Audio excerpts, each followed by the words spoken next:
नमस्कार, DJ news के खास कार्यक्रम बड़ा सवाल में आपका स्वागत है। मैं हूं डॉक्टर प्रतीक श्रीवास्तव। मध्य प्रदेश की शिवराज सिंह सरकार एक बहुत बड़ा काम करने जा रही है। अब मध्य प्रदेश के एक मेडिकल कॉलेज में हिंदी में पढ़ाई शुरू होगी, यानी हिंदी पढ़कर लोग बच्चे डॉक्टर बन सकेंगे। धीरे धीरे ये अन्य महाविद्यालयों में भी इसकी शुरुआत होगी। 16 अक्टूबर को भारत के गृह मंत्री अमित शाह हिंदी में मेडिकल पढ़ाई का शुभारंभ करने वाले हैं। हालांकि इसका कुछ हद तक श्रेय इंदौर को भी है। इंदौर के निवासी डॉक्टर मनोहर भंडारी, जो Mahatma Gandhi medical college, memorial स्मृति मेडिकल कॉलेज है इंदौर का, उसमें फिजियोलॉजी के प्रोफेसर थे, रिटायर हो गए। उन्होंने 1991 में सबसे पहले ये मांग की थी कि मेडिकल की पढ़ाई हिंदी में होना चाहिए। तब सुंदरलाल पटवा मध्य प्रदेश के मुख्यमंत्री होते थे। वो विचार धीरे धीरे चर्चा में आया, बहस होती रही। क्या हिंदी में पढ़ाई संभव है? क्या हिंदी पढ़कर कोई डॉक्टर बन सकता है? अंतर्राष्ट्रीय स्तर पर उसको कैसे रिकॉग्नाइज मिलेगी? अंतर्राष्ट्रीय स्तर पर जो शोध कार्य हो रहे हैं, जो मेडिकल रिसर्च हो रही है, वो बच्चों को कैसे समझ में आएगी? दूसरी तरफ ये तर्क भी दिए जाते थे कि चूंकि बच्चे अपनी मातृभाषा में ज़्यादा कंफर्ट समझते हैं, ज़्यादा आरामदायक समझते हैं, उनके पास सोचने विचारने की शक्ति जो होती है वो मातृभाषा में होती है, इसलिए अगर उन्हें हिंदी में पढ़ाया जाए तो वो बेहतर डॉक्टर बन सकते हैं, बेहतर रिजल्ट दे सकते हैं, बेहतर परिणाम दे सकते हैं। लेकिन डॉक्टर भंडारी ने सबसे पहले 1992 में अपनी जो थीसिस है वो हिंदी में लिखी। फिजियोलॉजी का जो शोध पत्र है वो उन्होंने हिंदी में लिखा और इसके लिए उन्हें काफ़ी संघर्ष करना पड़ा। लेकिन आज डॉक्टर भंडारी को भी बहुत प्रसन्नता होगी और ये उन्हीं के द्वारा एक जो आगाज़ किया गया था आंदोलन का, उसका एक बहुत ही अच्छा अंजाम है, बहुत ही अच्छा परिणाम है कि मध्य प्रदेश के एक मेडिकल कॉलेज में 16 अक्टूबर से हिंदी में पढ़ाई शुरू हो जाएगी। उनके लिए, बच्चों के लिए पाठ्यक्रम उपलब्ध कराया जा रहा है। इसी तमाम मुद्दे पर चर्चा करने के लिए खुद डॉक्टर मनोहर भंडारी मेरे साथ मौजूद हैं। उन्हें कई सारे पुरस्कार मिले हैं। उत्तर प्रदेश की सरकार ने तो उन्हें हिंदी साहित्य सम्मेलन में बुलाकर इस बात के लिए सम्मानित किया था कि उन्होंने मेडिकल का रिसर्च पेपर, मेडिकल का शोध ग्रंथ उन्होंने हिंदी में लिखा है। डॉक्टर भंडारी, आपका बहुत स्वागत है। धन्यवाद सर। भंडारी जी, जो आपने शुरुआत की थी 1991 में कि मेडिकल कॉलेज में पढ़ाई हिंदी में होना चाहिए, ये विचार आपके दिमाग में कैसे आया? क्योंकि मेडिकल कॉलेज में तो सब कुछ अंग्रेजी में है, आप खुद भी अंग्रेजी में उस समय तक पढ़ाते होंगे। जी सर, जी सर। फिर अचानक ये आपको कैसे लगा कि बच्चों को हिंदी में मेडिकल कॉलेज की पढ़ाई होना चाहिए? प्रतीक जी, मैं जब बच्चों को पढ़ाता था प्रैक्टिकल में, और शुरुआत में तो शुद्ध अंग्रेजी में ही पढ़ाना पड़ता था, और जब मैं देखता था उनके चेहरे पर कि ऐसा लगता था कि ब्लैंक फेस है, उनको समझ में नहीं आ रहा है, तो मैंने धीरे धीरे उस चीज़ को समझा और मैंने उनको हिंदीलिश में पढ़ाना शुरू किया, हिंदी और अंग्रेजी मिक्स में। और मैंने देखा कि वो एक अपने आप को थोड़ा सहज महसूस करने लगे हैं। और मेरी क्लास में जो बच्चों का एकदम ऐसा लग रहा था कि वो सारा ग्रास्प कर रहे हैं, ऐसा कैसा आत्मसात कर रहे हैं। तो मुझे तो अच्छा लगने ही लगा, मैंने उसका परसेंटेज भी बढ़ा दिया। पर मेरी हेड थी उस वक्त डॉक्टर सुखवंत बोस। जब उनको पता चला कि मनोहर की क्लास में बच्चे बड़ा कंफर्ट फील करते हैं, तो उन्होंने बच्चों से भी पूछताछ की और मुझसे पूछताछ की।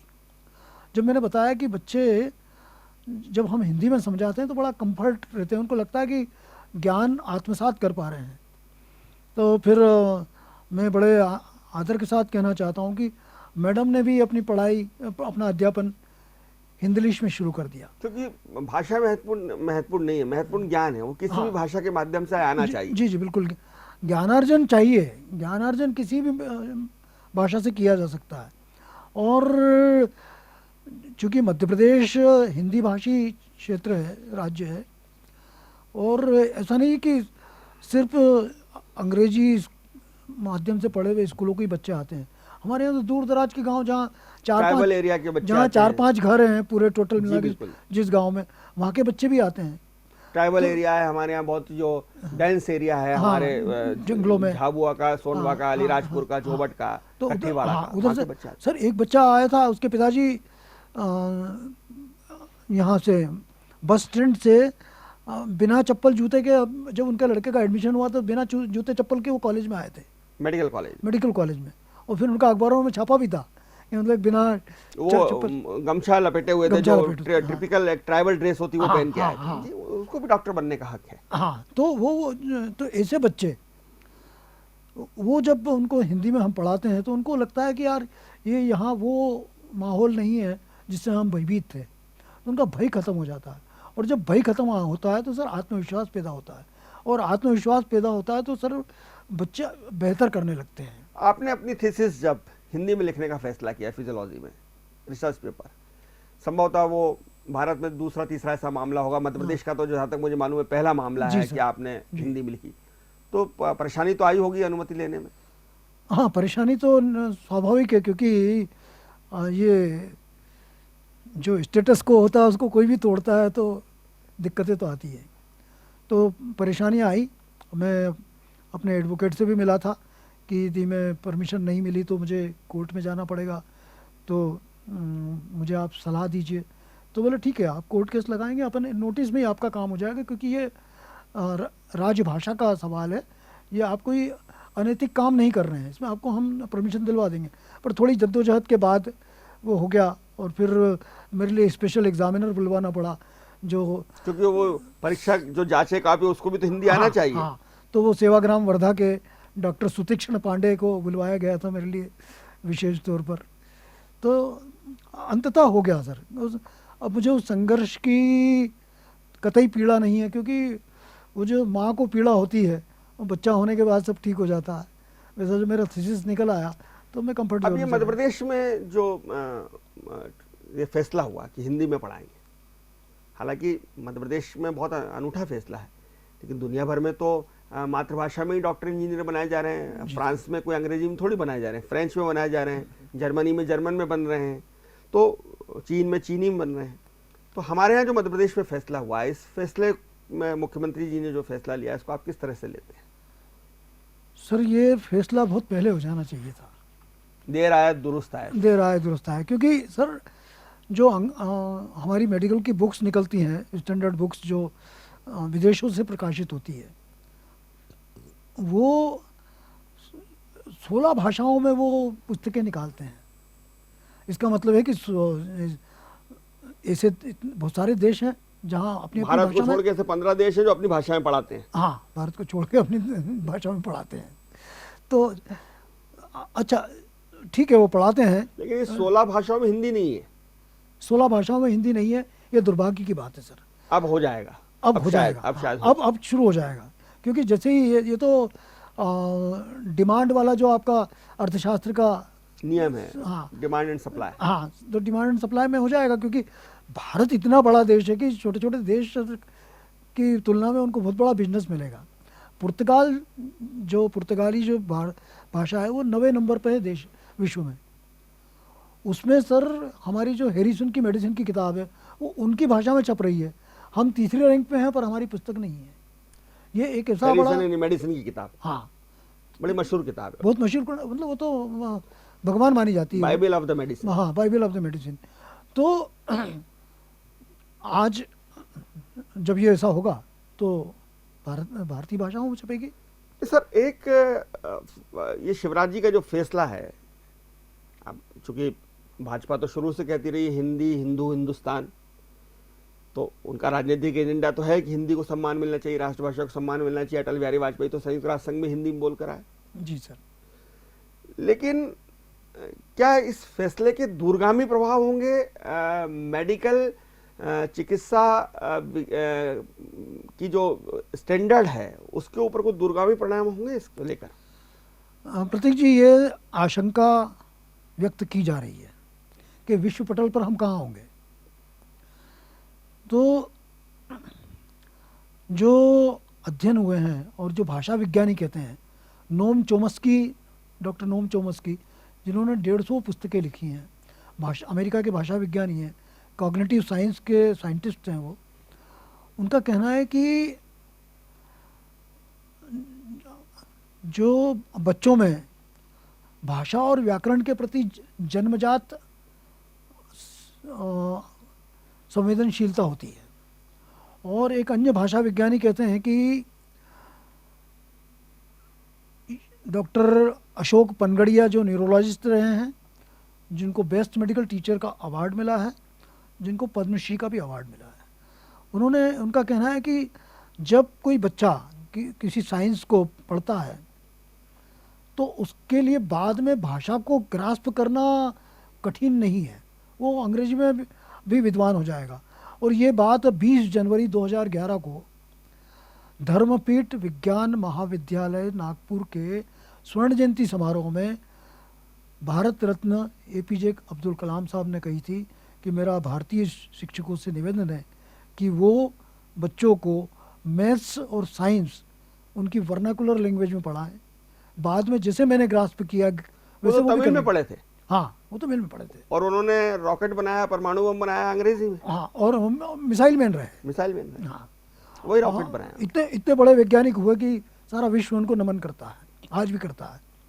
दूसरा सर, जब स्पुतनिक बना, सबसे पहले अंतरिक्ष यान जो बनाया स्पुतनिक बना, वो रूस ने बनाया। वो रूस ने बनाया। उस समय और सारे जो उनके जो उसकी साइंस थी, अंतरिक्ष यान ऑर्डर दिया गया वो भी सोवियत संघ की भाषा में दिया गया, रूसी में दिया गया। हाँ, और जो सारा उसका लिटरेचर था वो सारा सोवियत मतलब रूसी में था। तो अमेरिका के लोग ने जाके वहाँ के रूसी सीखी और उसको पढ़ा। जापान में जापानी में है। रोमानिया सरी का छोटा सा देश, मिस्र जैसे के देश, वहाँ जब उनकी अपनी भाषा हो सकती है तो हमारी भाषा क्यों नहीं हो सकती। और सर, जहाँ तक सवाल है कि हम विश्व पटल पर, या ये भी एक सवाल उठ रहा है, आपने भी कहा कि जो नई नई रिसर्च आ रही हैं, जो अंग्रेजी में आएंगी, जो विश्वव्यापी रिसर्च मेडिकल साइंस की, उनसे कैसे वो आत्मसात करेंगे। वो जो बच्चा हिंदी मीडियम में पढ़ा है वो अमेरिकी जर्नल्स में, मेडिकल साइंस का जो सबसे बड़े जर्नल्स अमेरिका के जर्नल्स है, उसके अंदर एफआरसीपी है जो आपकी, वहां पे जो सब चीजें होंगी वो उसको कैसे समझेगा। वो तो हिंदी माध्यम का बच्चा पढ़ के गया, एमबीबीएस हिंदी माध्यम में किया है। अब वो जो उसके सामने, जब वो एमएस और एमडी कर रहा है तो उसके सामने वो अंग्रेजी का जर्नल पढ़ा हुआ है। हाँ, तो सर जब वो एमडी एमएस करेगा, वैसे तो सर जब वो फर्स्ट, जो सबसे ज़्यादा समस्या बच्चों को आती है तो फर्स्ट ईयर में आती है, क्योंकि वो 10वीं 9वीं 10वीं 11वीं 12वीं ये एक सीरीज में चल रहे हैं। और जब वो एमबीबीएस करने आता है तो एकदम यू टर्न होता है उसकी ज़िंदगी का। वो बच्चा as good as nursery student होता है। उस वक्त उसको यदि वो अपनी सारी ऊर्जा भाषा को समझने में लगा देगा तो जो हमारे मेडिकल के जटिल जो कॉन्सेप्ट्स हैं वो नहीं समझ पाएगा। उसमें उसकी ऊर्जा हम चाहते हैं कि वो ऊर्जा बचे, वो कंसेप्ट समझे। और सर, मैंने अभी जैसा कहा, एपीजे अब्दुल कलाम साहब का मैंने कहा, डॉक्टर अशोक पनगड़िया जी का कहा, नोम चोमस्किक का नाम लिया, तो वो भाषा को बहुत जल्दी ग्रास्प कर लेगा। ये मेडिकल साइंस के जटिलताओं को समझ लेगा, वो भाषा को बहुत जल्दी ग्रास्प कर लेगा। तो सर, ये इससे क्या जो ब्रेन ड्रेन होता था कि बच्चा यहाँ पढ़ता था और बढ़िया पैकेज में अमेरिका इंग्लैंड चला जाता था।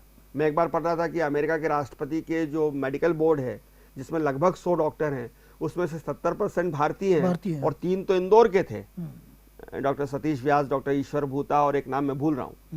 तो ये लोग उसमें जो मेडिकल कॉलेज में पढ़े हुए हैं इंदौर में, वो लोग उसमें राष्ट्रपति के मेडिकल बोर्ड में थे। तो ये जो हमारी प्रतिभाएं जो बाहर चली जाती हैं अंग्रेजी की वजह से, ये ब्रेन ड्रेन भी रुकेगा हिंदी की वजह से? सर, ब्रेन ड्रेन तो मैं सोचता हूँ इस वजह से नहीं रुकेगा, क्योंकि आप देखिए कि आपने जिन डॉक्टरों का बताया 70%, वो बेसिकली अपने अपने क्षेत्र की लोकल भाषाओं में पढ़कर ही वो मेडिकल में आए थे। मेडिकल तो अंग्रेजी में पढ़ी। तो उन ब्रेन ड्रेन इसलिए नहीं रुकेगा सर कि ये जब बच्चे सेकंड ईयर में जाएंगे तो अपने आप वो अंग्रेजी की तरफ शिफ्ट होंगे, स्वतः होंगे, नैसर्गिकता के साथ होंगे। पर अभी आप 5 साल तक हिंदी में पढ़ाओगे कि अभी फर्स्ट ईयर हिंदी में पढ़ाओगे? नहीं सर, आप हाई लेवल कमेटी के मेंबर इसलिए पूछ रहे हैं।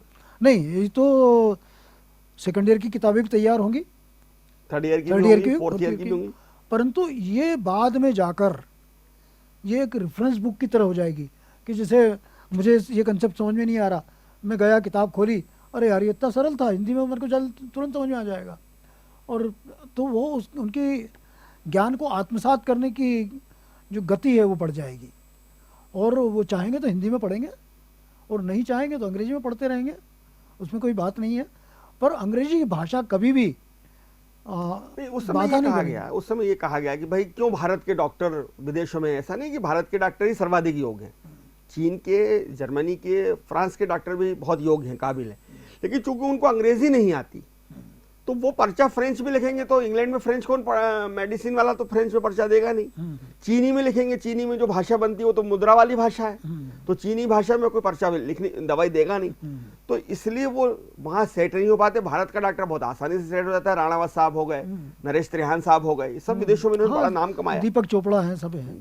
तो क्या ये हिंदी माध्यम में जब बच्चा पढ़ के जाएगा और उससे भी अगर आप आगे जाएं तो भीली में जब पढ़ेगा, निमाणी में जब पढ़ेगा, मालवी में जब पढ़ेगा, तो उसके लिए स्कोप कहाँ है इंग्लैंड में, अमेरिका में, जर्मनी में? तो वो यहीं रहेगा और यहाँ के लोगों की सेवा करेगा। हाँ, ये बात तो बिल्कुल सही है सर। और दूसरी बात ये कि आप परसेंटेज निकालेंगे कितने बच्चे विदेश जाते हैं, तो 0.1% से ज़्यादा बच्चे नहीं जाते हैं। तो हमें 99% जो बच्चे हैं उनकी चिंता ज़्यादा है। और दूसरा, अभी हम जो अंग्रेजी में पढ़ा रहे हैं वो स्वस्फूर्त भावना से नहीं पढ़ रहे बच्चे, उनके ऊपर हमने थोपी गई है। ये सवाल भी उठता है कि आजकल हिंदी के स्कूल तो बंद हो रहे हैं, बंद होने की कगार पर हैं। परंतु जो हिंदी के स्कूल बंद होने की कगार पर हैं और जो निचले तबके के ग्रास रूट लेवल में सब हिंदी के ही स्कूल है, हाँ ग्रास रूट, तो ये एक भ्रांत धारणा है। और यदि भारत में रहते हैं हमारे चिकित्सक तो ये हमारे लिए तो एक बहुत बड़ा सर आप उसके लिए वोकैबुलरी कैसे तैयार करेंगे? आप ब्लड प्रेशर को रक्तचाप लिखेंगे, कितने लोगों को समझ में आएगा? आप हाइपरटेंशन को लेकर जो है वो क्या भाषा इस्तेमाल करेंगे? जो बहुत सर्वाइकल पेन है इसको क्या मेरुदंड दर्द लिखेंगे? तो ये वोकैबुलरी भी बनाना और हिंदी रूपांतरण उसका आप जस्ट रूपांतरण शब्दशाह करेंगे या भावनात्मक करेंगे, ये एक चुनौती है सर। जैसे अंग्रेजी ने बहुत सारे शब्द अडॉप्ट किए हैं, ऐसे हिंदी ने भी कर लिया। हम हिंदी शर्ट पैंट बोल रहे हैं, शर्ट पैंट बोलने हम लगे स्टेशन हैं। बोलते हैं, रोड बोलते हैं, कार बोलते हैं और प्लेटफॉर्म बोलते हैं। तो इसी तरीके से हम हीमोग्लोबिन को हम हीमोग्लोबिन ही लिखेंगे, उसको रक्त रंजक नहीं लिखेंगे। उच्च रक्तचाप को हम हाइपरटेंशन ही लिखेंगे। देवनागरी में हाइपरटेंशन लिख दिया, ब्रैकेट में उसकी स्पेलिंग लिख दी। हम उसको हीमोग्लोबिन को इधर देवनागरी में लिख दिया, ब्रैकेट में उसकी स्पेलिंग लिख दी। तो हम उनको हिंदी के प्रति विद्वेष पैदा नहीं करना चाहते हैं। वो जो टेक्निकल शब्द हैं, जापान की जो किताबें छपी है मेडिकल की जापानीज़ में, उन्होंने टेक्निकल शब्द जस के तस जापानीज़ में लिए हैं, उन्होंने उनका रूपांतरण नहीं किया। तो ये काम भारत भी कर सकता है, भारत करेगा। पर एक समस्या ये भी आएगी कि जो टीचर हैं, जो अभी पढ़ा रहे हैं, जिनको अभी कल से 16-17 अक्टूबर से पढ़ाना है, वो टीचर्स की सारी पढ़ाई अंग्रेजी में हुई है और टीचर्स को पढ़ाना लिखाना जो सिखाया गया है, जो उनकी ट्रेनिंग हुई है वो इंग्लिश में हुई है, वो एकदम हिंदी पर कैसे शिफ्ट हो जाएंगे? क्योंकि वो तो पढ़ के लिख के जो समझ में आए हैं वो अंग्रेजी में समझ के आए हैं, जो वो ऑपरेशन करते हैं वो अंग्रेजी में करते हैं, वो जो दवाइयाँ लिखते हैं वो अंग्रेजी में लिखते हैं। मतलब हिंदी में भी कोई रेयर ही कोई डॉक्टर पर्चा लिख रहा होगा, और एक आध कोई डॉक्टर, दिल्ली के डॉक्टर गुप्ता, उन्होंने हिंदी में पर्चा लिखा तो उसको बहुत चर्चा हुई सोशल मीडिया पे कि कितने महान डॉक्टर हैं ये। हाँ नहीं, डॉक्टर पुराणिक भी लिखते हैं, डॉक्टर शैलेंद्र भंडारी भी लिखते हैं। सर दरअसल हमारे पास जो पेशेंट आते हैं वो पेशेंट से हमको लोकल लैंग्वेज में ही बात करना पड़ती है, अंग्रेजी में बात नहीं करते हैं। तो ये जो भाषागत आप डिफ़िकल्टीज़ का जहाँ तक सवाल है, उस तरह की डिफ़िकल्टीज़ नहीं आने वाली है। तो टीचर्स पढ़ा पाएंगे हिंदी के अंदर? तो टीचर सर अभी प्रेजेंट सिनेरियो में मध्य प्रदेश में अधिकांश टीचर 15-20-25% हिंदी में समझाते हैं सर। तो वाक्य रचना में बच्चों को आसानी होना चाहिए। वो उसको लिखने में ये नहीं कि उसको वाक्य रचना करने में ही अपनी सारी ऊर्जा खत्म करना पड़े। वो और हम फेफड़े को फुफ्फुस नहीं लिखेंगे, फेफड़े को लंग ही लिखेंगे। लीवर को यकृत नहीं लिखेंगे, लीवर ही लिखेंगे। पर सर ये जो हिंदी माध्यम के डॉक्टर्स होंगे और एक अंग्रेजी माध्यम के डॉक्टर्स होंगे, जैसे भारत में 2 क्लास बन गई है, एक भारत है, एक इंडिया है। एक, तो वो ऐसी क्लास तो नहीं कर रहे थे। अभी कई बार इस तरह की क्लास और दूसरी भी जिनका मैं जिक्र यहाँ नहीं करना चाहता, कई बार हो जाता, तो लोग ये नहीं कह रहे ये हिंदी वाला डॉक्टर है यार, हिंदी मीडियम का। सर डॉक्टर विलियम ओस्लर हुए हैं जो फादर ऑफ मॉडर्न मेडिसिन कहलाते हैं। उन्होंने लिखा था कि चिकित्सा पद्धतियों का आविष्कार एक मनुष्य की दूसरे पीड़ित मनुष्य के प्रति उसकी पीड़ा हरण के कारण हुआ है। तो चिकित्सा शिक्षा में जो सबसे महत्वपूर्ण बात है वो संवेदना है। वो संवेदना ही उसकी मूल आत्मा है चिकित्सा शिक्षा की। तो मीडियम कोई नहीं देखता सर। यदि किसी बच्चे ने किसी प्राइवेट मेडिकल कॉलेज से पढ़ाई की है और वो अच्छा परफॉर्म कर रहा है प्रैक्टिस में, उसकी डिग्री पे कोई ये नहीं देखेगा कि कौन सा मेडिकल कॉलेज और कितना परसेंट है और कितना परसेंट है। लेकिन सर कैरियर पे तो फर्क पड़ेगा ना। मान लीजिए कि मैं मध्य प्रदेश से निकल के आया, हिंदी मीडियम से निकल के आया, तो मुझे केरल में नौकरी कैसे मिलेगी, मुझे तमिलनाडु में नौकरी कैसे मिलेगी, वो तो फर्क पड़ेगा। हाँ, एक यदि उसका एक पक्ष देखते हैं तो उसको तकलीफ होगी, परंतु जब उसका इंटरव्यू होगा और वो अंग्रेजी में जवाब देगा तो वो खत्म हो जाएगा। क्योंकि उसको सर ये कैसे संभव है कि आप मुझे पूरे 5 साल 4 साल हिंदी में पढ़ा रहे हैं और मैं अंग्रेजी में जवाब देने लग जाऊं, मेडिकल को अंग्रेजी में समझाने लग जाऊं, वो थ्योरी को अंग्रेजी में समझाने लग जाऊं। मैंने पढ़ा हिंदी में, मैं अंग्रेजी में कैसे समझाऊंगा? प्रतीक जी, मैंने पहले भी आपको कहा कि अंग्रेजी भाषा ज्ञान के को रिप्रोडक्शन को कमज़ोर नहीं करती सर। वो अंग्रेजी भाषा सीख लेगा। भाषा की बाधा बहुत बड़ी नहीं है सर। तो इंग्लिश की क्लास कर लेगा, रैपिड स्पीकिंग इंग्लिश नहीं कोर्स पढ़ लेगा। वो नहीं करना पड़ेगी सर। वो करना नहीं पड़ेगी क्योंकि वो ट्यूशन क्लास ज्वाइन कर लेगा। वो नहीं करेगा। लेकिन जब उसने समझा हिंदी में है तो how can he explain in English? Sir हम जब प्रश्न पूछते हैं बच्चे से, चाहे वो अंग्रेजी मीडियम से आया हो, उससे प्रश्न पूछते हैं तो वो दिमाग में उसका जो उत्तर सोचता है वो हिंदी में होता है और वो उसको ट्रांसलेट करके बता देता है। आज ही कई बच्चों को मैंने जब हाल में पूछा कि ये बताइए कि आपसे प्रश्न पूछा जाता है परीक्षा में तो आप उसका उत्तर किस भाषा में सोचते हैं। अंग्रेजी माध्यम से पढ़े हुए MBBS second year, third year, fourth year के बच्चे थे। उन्होंने कहा सर हम उत्तर हमारा जो सबसे पहले जो उसको आता वो हम हिंदी में सोचते हैं और उसको जब जवाब देते हैं तो उसको हम अपने हिसाब से ट्रांसलेट करके बता देते हैं। तो हिंदी भाषी क्षेत्र से आया हुआ कोई भी डॉक्टर, चाहे वो कितना भी बड़ा अंग्रेजी का विद्वान हो, वो पहले सोचता हिंदी में ही है, उसको फिर रिप्रोड्यूस करता है अंग्रेजी में। और सर ये अंग्रेजी भाषा बाधा नहीं आएगी प्रतीक जी, ये मेरा बिल्कुल दृढ़ विश्वास है। जो डॉक्टर की क्वालिटी होना चाहिए, जो डॉक्टर की गुणवत्ता होना चाहिए और जिस लेवल पर उसको काम करना चाहिए, वो उससे कोई फर्क नहीं पड़ेगा कि वो उसने हिंदी में वो पढ़ के डॉक्टर बनाए या मराठी में पढ़ के डॉक्टर बनाए या गुजराती में पढ़ के डॉक्टर बनाए या इंग्लिश में बनाए। हाँ, क्योंकि हाँ, जो चिकित्सा शिक्षा विज्ञान है ये बहुत जटिलताओं से भरा हुआ है। उसके कंसेप्ट समझना बहुत कठिन होता है। जब हिंदी माध्यम का बच्चा उन कंसेप्ट्स को हिंदी भाषा में पढ़कर आत्मसात कर लेगा तो वो तो मैं सोचता हूँ जो इंटरनेशनल कॉन्फ्रेंसेस होती हैं हाँ, और सारे डॉक्टर्स एक दूसरे के साथ अपने शेयर करते हैं, हाँ। वो इंटरनेशनल कॉन्फ्रेंसेस में इस तरह की परेशानी उस हिंदी माध्यम वाले बच्चे को नहीं आएगी, बिल्कुल नहीं आएगी। वो समझ सकेगा, वो समझा सकेगा, समझ नहीं सकेगा, समझा सकेगा। तो वो वहाँ अगर उसने हिंदी में भाषण दिया तो उसको ट्रांसलेट करवाना पड़ेगा। अगर उसने अपना रिसर्च पेपर, आपने अपना रिसर्च पेपर हिंदी में लिखा है जी, अगर आप अपना रिसर्च पेपर किसी जगह समझा रहे हैं, किसी मजलिस में, किसी सभा में डॉक्टर्स की में, हाँ। तो आप हिंदी में ही समझाएंगे। अब बहुत सारे डॉक्टरों को तो हिंदी नहीं आती, तो फिर क्या ट्रांसलेशन की व्यवस्था होगी? नहीं सर, ये सवाल आपका बहुत अच्छा मुझे लगा सर। यदि वो उच्च स्तरीय व्यक्ति होगा तो ट्रांसलेशन की व्यवस्था संस्थाएं करेंगी। आज मोदी जी विश्व के बहुत बड़े नेता हैं, उनके टक्कर का कोई दूसरा नेता विश्व में नहीं है और ये सारी दुनिया की नज़र मोदी जी पर है कि वो विश्व में शांति कर सकते हैं।